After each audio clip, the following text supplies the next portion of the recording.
Hello and welcome again to another episode of One Starfish, where our mission is to change the world one starfish or one person at a time.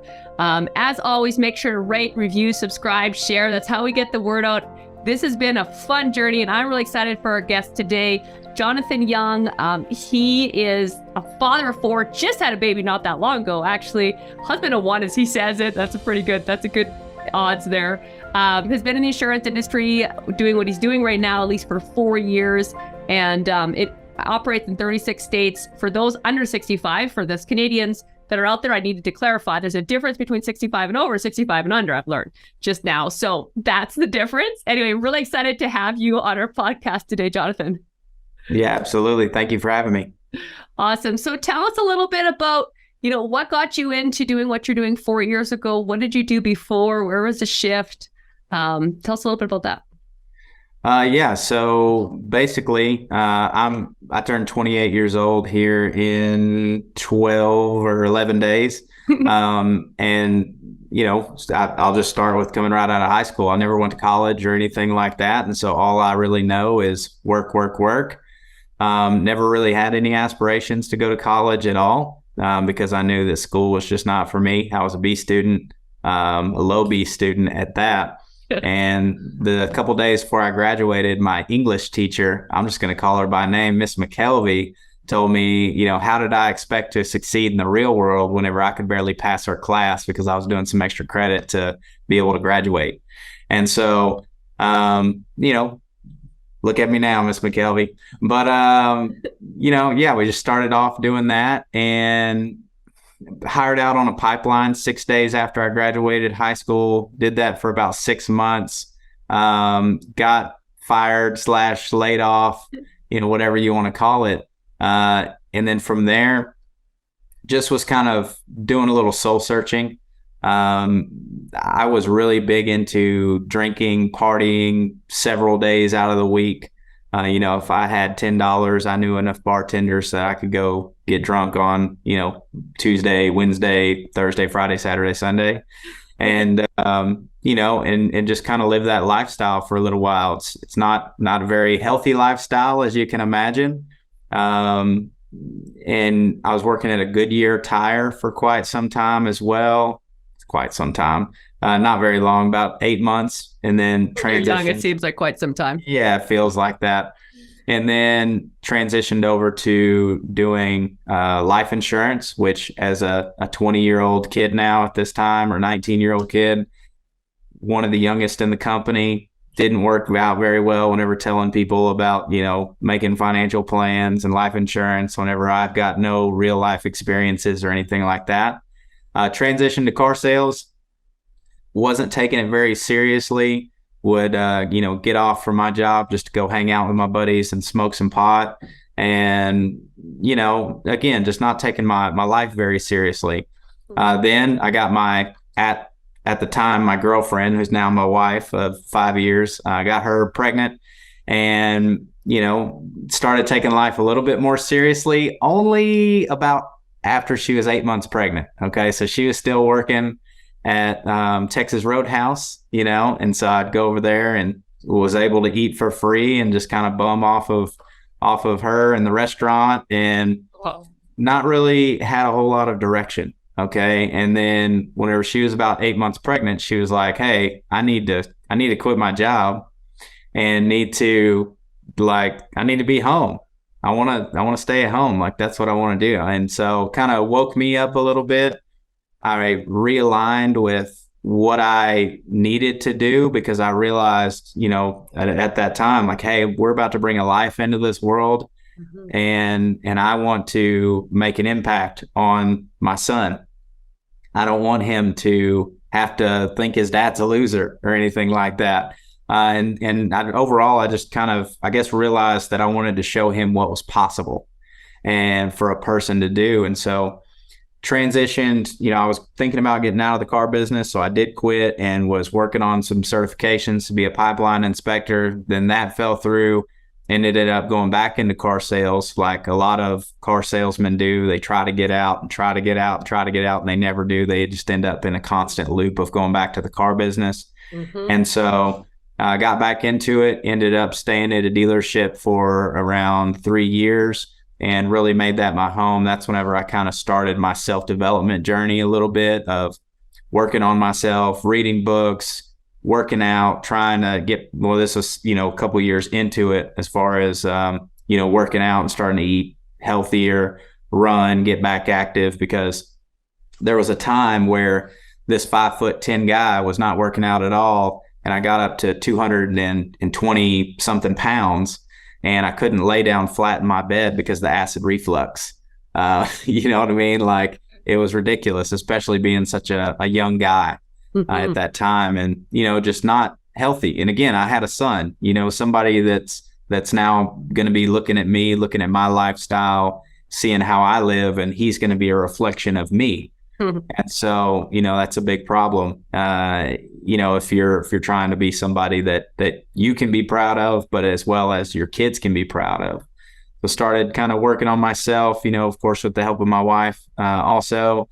And then after a while, we were shopping for health insurance, actually, because the dealership wanted us to pay around $1,250 a month for just myself, my son, and my wife. And I was like, man, it takes up quite a bit of my commissions every single month. And so I went out shopping, ran across a guy named Randall Rutledge, who is now one of my, really good friends and business partners. And, before he was even in leadership or anything like that, he asked me, hey, would you come work with me over here? And, the rest is kind of history. 4 years into it now, running a team, helping build an office and an empire of, people who are helping and serving their communities, one individual, one family, one self-employed family, one small business at a time, by helping them get better coverage. And, you don't really see the impact of that until you see people use it for the reason why we have health insurance, the catastrophic events, the cancers, the heart attacks, strokes, large accidents, things of that nature. And that's whenever you really start to be fulfilled by the mission of helping other people every day. Wow, that's a lot. That's really cool. All right, let's dig back. First of all, listeners, I think it's really interesting. So we had this teacher that told him he couldn't succeed. And, he's used that obviously for fire.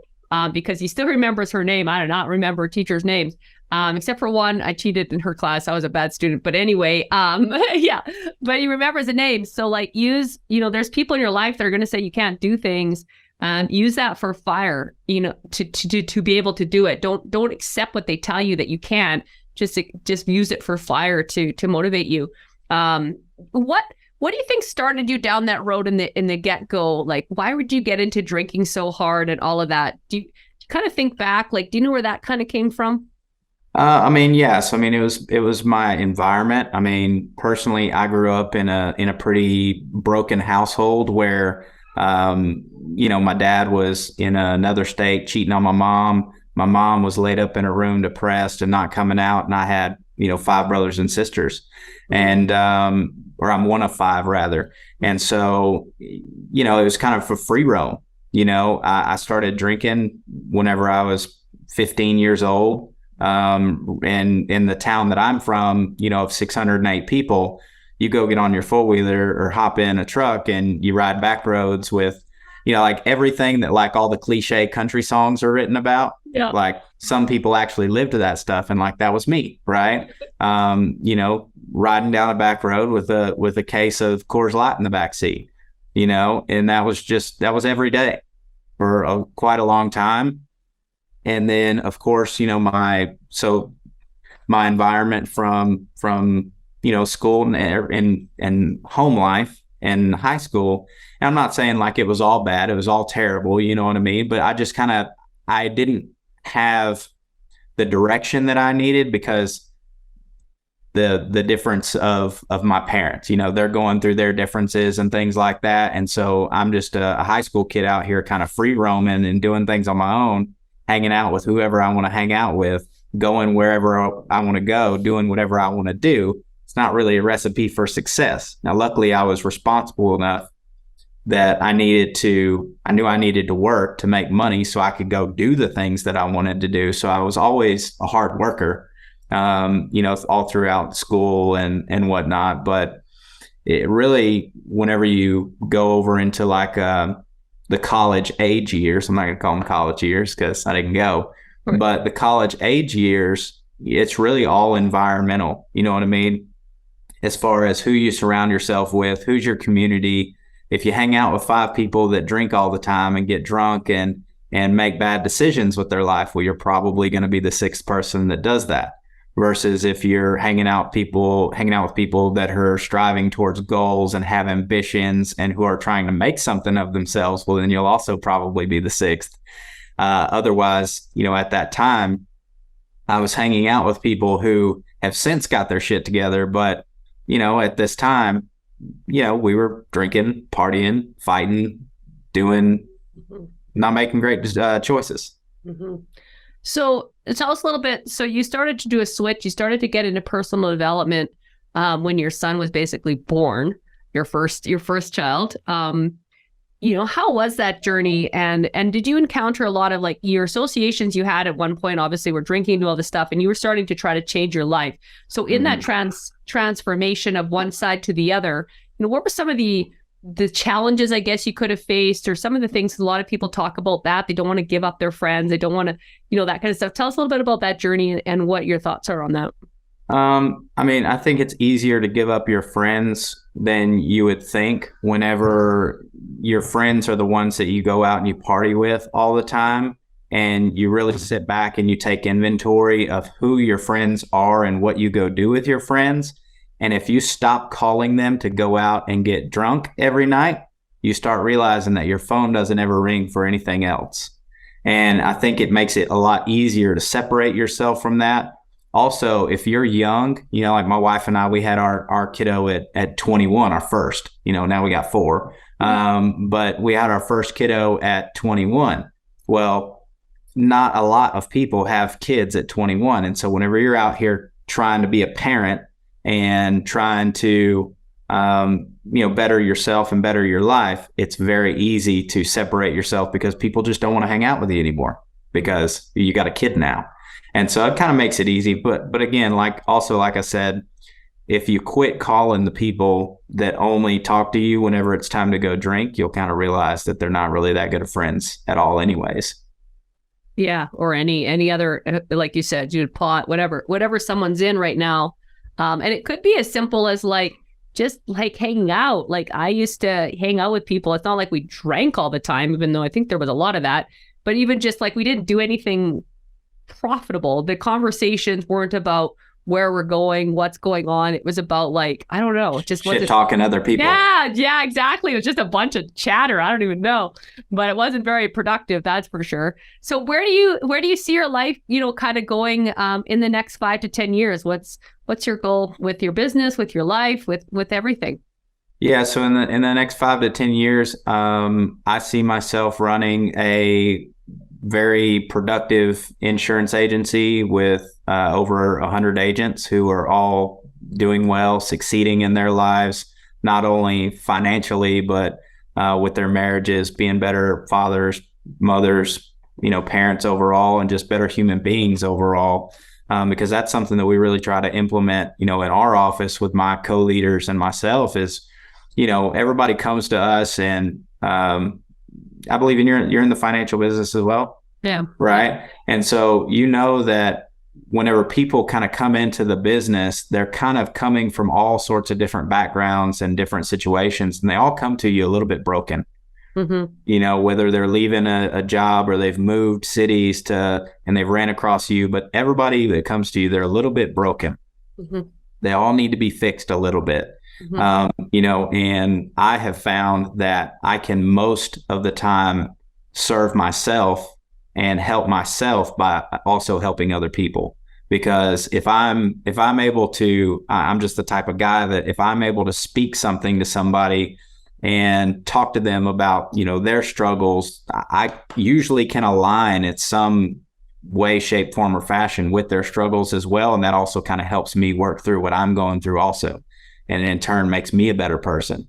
and I grow from that. And so that's just something that we try to implement in our office, as far as not just, of course, helping people's financial situations, because that can lift so many burdens in itself, but also just help them be better human beings overall. So 5 to 10 years from now, going to have, a very established agency with over 100 agents. I'll probably be very heavily involved in real estate with my wife, or I will be heavily involved in real estate with my wife.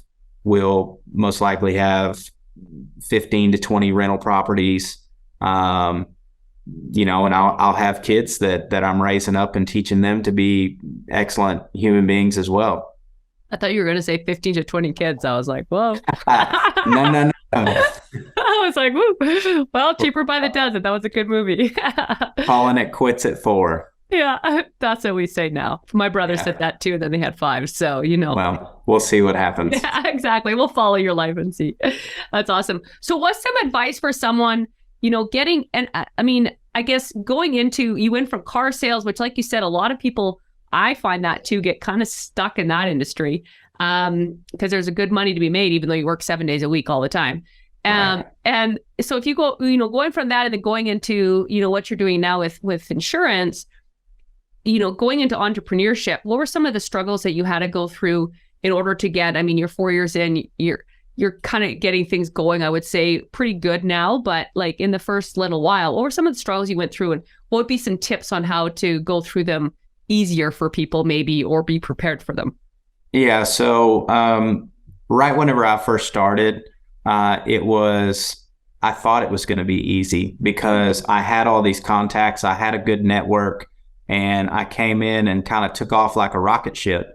And it was in the middle of the, again, in America, we've got the national open enrollment for health insurance, for people to get on the government's health plans, right?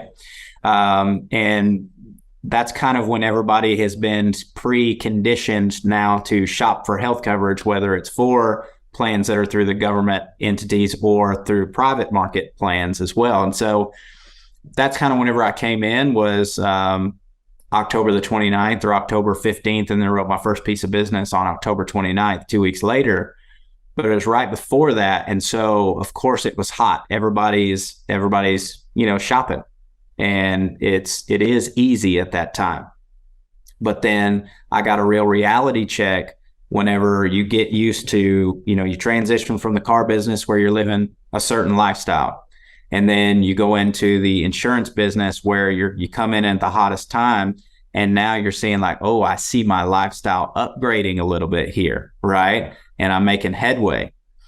Well, then January rolls around and you've taken your foot off the gas because it's so easy and you've been writing so much business and you've just been pushing stuff out the end of your pipeline that you've been forgetting to add stuff back in on the backside, and you stop prospecting and you stop making the phone calls. And then next thing you know, you go from making 10K over the past couple months, over the past 2 months consecutively, to making $2,800 with kids. And that's a big problem, especially whenever you're a young kid yourself who's never been taught about, how to manage finances.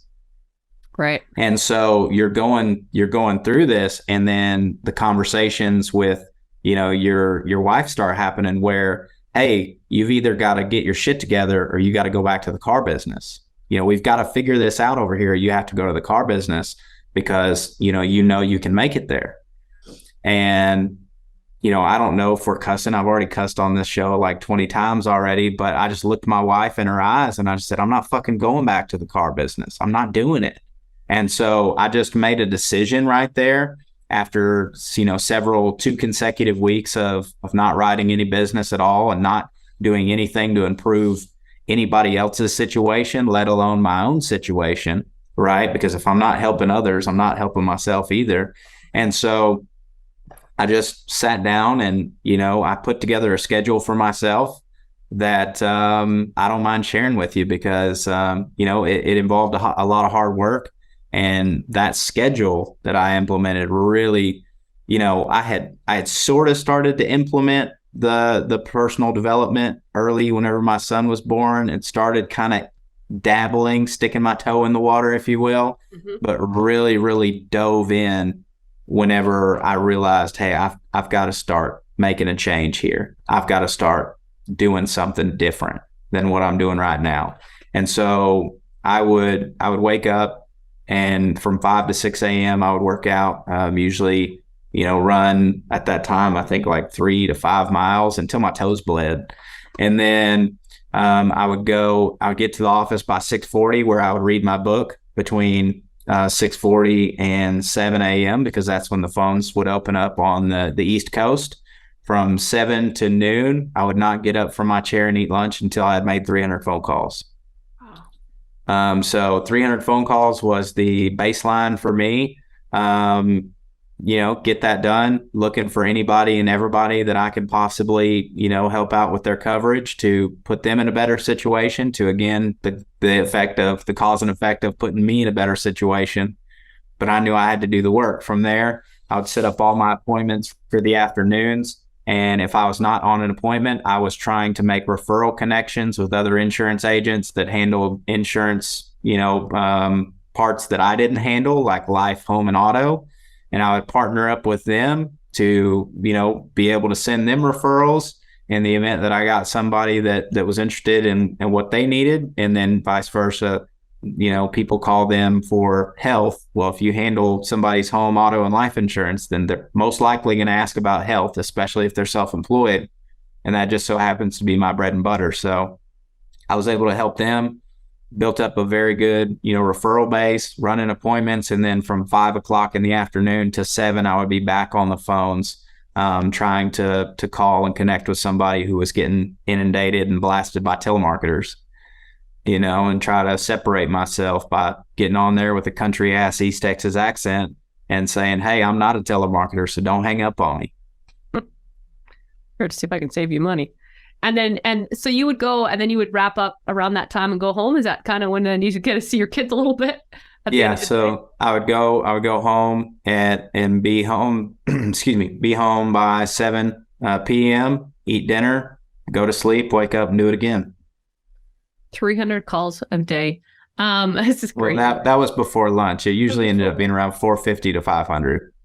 Wow, that's just nuts. And so people are listening to this, and a lot of them are going, so why would I do that? So sell me the dream. Why would someone want to work that hard to build that? Why didn't you go back to car sales? Seriously. Because I don't work that hard now. I like to treat it kind of like whenever you're going and opening up a brand new bank account, right? They don't just let you walk in with a penny and put it in, and then you deposit that penny and then you withdraw it immediately. It doesn't work that way. You have to go in and you have to put in what's called a minimum deposit, right? Before you can ever think about making withdrawals. And so me going out and me waking up and getting to the office at 6:40 to read my book, I was making deposits into myself. Okay. Me making 300 phone calls before lunch, that was me making deposits into my business. Me setting up appointments for the afternoon, making referral partners, again, more deposits into my business. And so then whenever I have reached the threshold of the minimum deposit required to make a withdrawal to get paid, well, then I've done enough to earn the right to get paid. And so I did that for, a year. That was kind of my breakout year, rookie of the year for the people of, the region that I'm attached to. And it was 100% worth it, because you go in and, I got 2 promotions that year, or 1 promotion that year, and then 1 like on the first day of the year the next year, get promoted to a leadership position because I had shown proof that I was able to lead myself. So I got given the opportunity to lead other people because I was able to effectively lead myself. So good. And something I just posted about commitments versus, something about commitments, because you got to lead yourself first. So common question a lot of people ask, and I'm sure you get this actually, on the days you didn't feel like it. Yeah. How did you do it anyway? I never felt like making 300 phone calls before lunch. I never felt like not seeing my wife and kids for 12 hours a day. I never felt like waking up and working for 4 hours on a Saturday or working for 4 hours on a Sunday, but I did do it anyways because I knew that at least if I was willing to put in the work, I knew I was at least giving myself a shot to get to the other side, to get over the hump, to get to the position where I could really start to scale and grow. And I had to do it for me and like my wife and my kids. And again, like try to make somebody that like I can be proud of and that my wife and my kids can be proud of, and really to change the identity of what my last name means, right? Because right now, in certain parts of Texas, there's a negative connotation around people with my last name, right? And I don't want that to be the case. I want to change that. I want to be Jonathan Young, the guy with the last name that does right by people, the guy that has integrity, the guy that works hard for every single dollar that he makes and doesn't cheat, lie, or steal. That's so good. I love that. Man, I just love this podcast. It's so good. Because I know people are going to get a lot of value from it if they implement what you're saying. So what are some more tips? Like 300 calls, 450, like it's not even about the calls, it's about what you did. I mean, people don't necessarily have a business where they have to make that many calls, but I just hear so much about feeling. Like so many people are run by feeling, and you got into personal development, you got into the, the working out, the reading and stuff like that. How do you feel that helped influence like the investing in yourself? Obviously we're in Arte, going to events. I don't know what you all do right now, but how do you feel that kind of correlates into what you invest in yourself? It actually works out into what you end up investing into your bank account. Yeah, it absolutely does. And I've been talking with my newer agents about this right now, because right whenever you first start in any business or any venture that you're doing in life, most of us are not starting with money, right?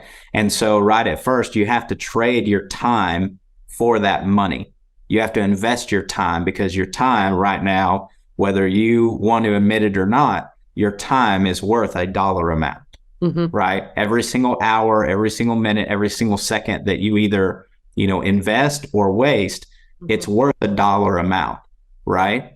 And I know what mine is worth now, and it's not as it's grown, of course, over the course of the past few years, but I didn't have the money to invest in my business. And even if I did, I've seen people come into the business that have the money and they try to just come in and invest their money right away. But I still think that however the universe works, okay, doesn't reward somebody that just comes in with money and puts it towards it because it's too easy for some reason. Like there has to be some, again, minimum deposit of hard work and grit and time of your own investment of your time put into something before you can be eligible to reap the reward. So good. What are some books or audios or whatever that you would recommend for someone? Because I believe that that's a huge part of the motivation, quote unquote, is like self-motivation is, I don't know, for me, that's a huge part of it is reading the audio, all that kind of stuff. Is there anything that kind of jumps out that you remember that would be a highly recommended book or audio or anything like that, someone is just, especially like I said, starting out, or maybe they've been going for a while, but they want to get to the next level and they're just like a little bit, complacent, and it might even be me, wherever they're at, but what's something that, helped you? So I think it's super important to learn how energy works and how your energy affects other people, how other people's energy affects you. And there is one of the first books that I read that really, really resonated with me was a book by John Gordon, and it's actually called The Energy Bus. And if you look it up, the children's book probably pops up first, but if you read the adults version, it's basically just a children's book for adults. It's that simple. It's a story about energy. And I definitely recommend that to anybody, so that you can understand kind of what you are. Are you somebody that adds to the energy of a room whenever you walk in, or are you an energy vampire? Do you take away from it? Do you just take energy from people or do you give, right? I like to think of myself as somebody that can pour from my cup because I have such a high level of energy, but I use other people to fill my cup. There's people in my life that I fill their cup, they fill my cup, and then we're able to pour into other people from our cups. But you can't pour from an empty cup, but also you can't just sit there and take, expecting to fill your cup, right? Because you can only receive what you're willing to give first. Another book that I would probably recommend, because communication is such a big factor in life in general, I would definitely read How to Win Friends and Influence People. One of the biggest things that I learned from that book is that if you want somebody to become interested in you, you first have to become interested in them, right? You have to really listen. God gave you 2 ears and 1 mouth for a reason. It's so you can listen twice as much as you talk. So good. And that book, highly recommend. I've definitely read that one a few times, multiple times, and it's very, very good and very, definitely read that. That's so cool. So in wrapping up, and we could go forever, 3 final questions I always ask, and then anything that you think would be beneficial to leave our listeners with. So first question is, someone's like looking for their purpose or all about finding our purpose, that kind of thing. What is one sentence or paragraph kind of thing that you would say that could help them find their purpose? Everybody likes to do something, right? And Gary Vee has a really good lookout on this or an outlook rather, on figuring out what it is that you actually like to do, what you enjoy out of life, and then figuring out a way to make money from it. Cool. I like that. Number 2, and I'm sure you have more than one, but which one comes to mind? What's your favorite quote and why? My favorite quote. I always end up telling my son, whether you think you can or you think you can't, you're right. Henry Ford said that, but also, as a man thinketh, so he becomes. So good. So true. And final question is, what's one word or sentence you want on your gravestone? Warrior. Oh, I like that. That's cool. All right. So let's say you run into someone in a coffee shop. They're like, Jonathan, I listened to your podcast. That was so awesome. Got a lot of value from it. What was something that maybe we missed bringing up that you just think would be really valuable to leave our listeners with? Tell the truth. Always. There's really, unless it's to save your life and get you out from getting killed or your family getting killed, like, just tell the truth. Be real with people. Like, it may hurt somebody's feelings, but I would say hurt their feelings to make them better rather than coddle them to make them worse. Just tell the truth. That's good. I love that. Tell the truth. Well, thank you so much for being on.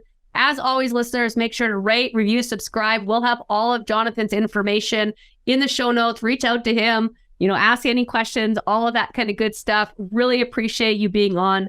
Together, I know that we can, if we change one life or one starfish at a time together, we can change the world. Thank you. Thank you.